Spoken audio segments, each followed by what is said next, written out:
میرے والد صاحب نا اللہ ان کے درجات بند کرے، ان کا آپریشن ہوا 83 کی بات، تو وہ واپسی پہ ہانگ کانگ سے ہوتے ہوئے آئے. تو ہانگ کانگ میں انہوں نے میرے لیے ایک گیم خریدی تھی. اچھا. میرے بچے کے لیے کوئی تحفہ لینا تھا، اس نے کہا جی آپ یہ ویڈیو گیم ہے یہ دے دیں. وہ اس طرح سے اس سائز کی گیم تھی، اس کا نام تھا کریب گریب.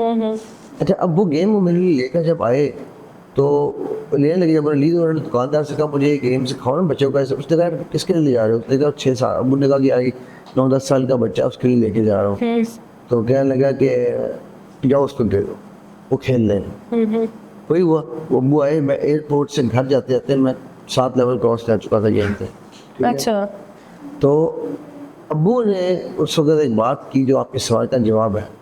ابو نے کہا بیٹا میرے جو ابو تھے نا، تمہارے دادا کی جنریشن، وہ جب چھوٹے تھے تو وہ ہم کہتے تھے پھگو کوڑے، مٹی کے جو کھلونے تھے تو وہ گگو گھوڑوں سے کھیلتے تھے، ان کو بناتے تھے.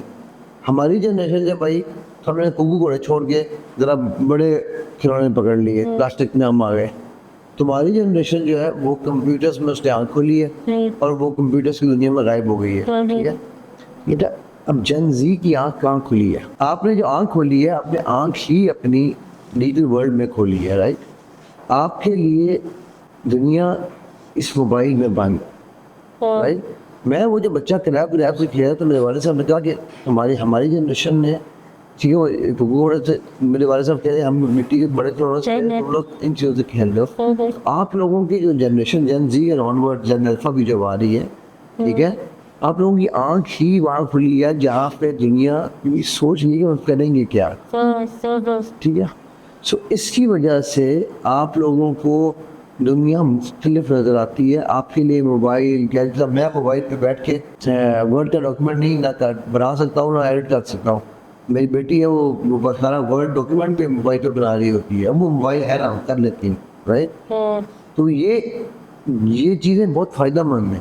بالکل. اور یہ اکثر نا پیرنٹس کہہ رہے ہوتے ہیں اور مجھے سننے کو بھی ملتا ہے کہ یہ مطلب اس جنریشن پہ زیادہ وہ کیا جاتا ہے کہ آپ غلط ہو. اور یہ تو ہمارا بھی تو وہ دیکھیں نا کہ اس جس ماحول میں ہم آ رہے ہیں اور پرورش پا رہے ہیں تو اس میں ہم پہ بھی تو کچھ پیرنٹنگ اور اس کا بھی تو ایفیکٹ پڑتا ہے. بالکل پڑتا ہے. اور ہمارے پہ تو سارا قصور نہیں آپ ڈال دیں گے کہ یار آپ کی غلطیاں. بات کو تھوڑا سمجھنا ہے یہاں پر. اوکے، قصور کی یہاں بات نہیں ہو رہی ہے. قصور کی بات کریں تو قصور میں چلیں گے. اوکے، دیکھو قصور کا مطلب نہیں ہے یہاں پر. بات یہاں یہ ہے کہ رسپانسبلٹی کون لے رہا ہے. جو ایلڈر جنریشن ہے وہ تو کہتی ہے میں رسپانسبل نہیں ہوں، میں تو خود مظلوم ہوں. وہ ہم یہی بات ہے نا کہ آزادی کے بعد بھی ہمارا مائنڈ سیٹ پھر بھی غلامی والا ہے. ہم ملک آزاد میں رہ رہے ہیں. وہی کہہ رہا ہوں کہ وہ تو کہہ رہی ہے نا کہ ہم تو کچھ نہیں کہہ رہے. رائٹ، ہم کہہ رہے ہیں جن زی کہہ رہی ہے کہ نہیں آپ نے ہمیں تباہ کر دی ہے. رائٹ، ہم لائن کہاں ڈرا کر، کیا خیال ہے وہ کہاں لائن ڈرا ہوگی؟ آپ کی ہماری جنریشن کہہ رہی ہے کہ جی ہمارا قصور نہیں ہے. جن زی کہہ رہی ہے آپ کا قصور ہے. یہ تو دونوں ہی لڑتے رہے. So let's talk about solution. بالکل. اور جو اپنے حصے کے کام ہے وہ تو کرے. ایگزیکٹلی. میں یہ کہوں کہ دیکھو پرابلمس کو ڈسکس کرنے سے سولوشنز نہیں آتے. ہاں، لیکن پرابلم کا سولوشن کے اندر ہی پرابلم کے اندر ہی ہوتا ہے. بالکل ایسی ہی بات ہے. وہ جو ابھی آپ نے مجھے دیا ایگزیکٹلی اس کا سولوشن. اچھا آپ مجھے کھول کے دکھائیں. میں کیوں کھول کے دکھاؤں؟ نہیں تم مجھے چیٹنگ کر رہی ہو. کیمرے پہ لائیو چیٹنگ پکڑی گئی ہے آج. یہ مجھے کہہ رہی ہے کہ جی آپ کو ٹیچر سے پہلے کروانا چاہیے. ٹیچر سکھاتا ہے. آپ سکھائیں گے تو میں کروں گی. میں نے جو سکھایا NLP تمہیں سکھایا، سلوا تمہیں سکھایا، یہ بھی تو سکھائیں. ماسٹر لائف تمہیں سکھایا، یہ بھی خود سیکھو یار. جن زی کے اندر جو میں نے چیز اور نوٹ کی ہے نا وہ ہے they are self sabotaging themselves. ان کو خود کچھ بمبار ہے. وہ سارے اپنے اندر کا نقصان کرنے کو تیار ہے. دوسرے کو کہتے ہیں کہ آپ اپنی بوٹی کی خاطر دوسرے کا بکرا ذبح کر دیا. بالکل. اب سوال یہاں یہ ہے کہ جن زی کر چھو رہی ہے. اس میں تو جو اس طرح کے کر رہے ہیں ان میں پیرنٹس کا ہی قصور ہے. ایبسلیوٹلی پیرنٹنگ، پور پیرنٹنگ کی وجہ سے یہ کام ہو رہا ہے. رائٹ. وہ میرے پاس ایک بچی کا کیس آیا جو کہ حافظہ تھی، محجبہ تھی. ٹھیک ہے، ایسے لوگ زیادہ خراب ہو جاتے ہیں جلدی اس طرح کے انوائرمنٹ میں جا کے. کیا وجہ؟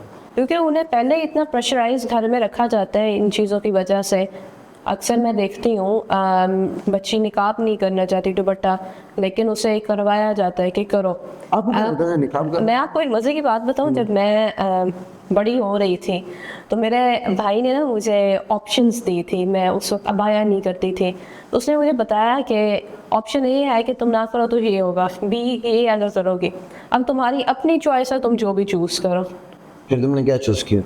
تو میں یہ کہنا چاہ رہی ہوں اس تم نے میں کیا چوز کیا؟ میں نے بی چوز کیا جو مجھے اچھا لگ رہا تھا، اوکے، کیوں؟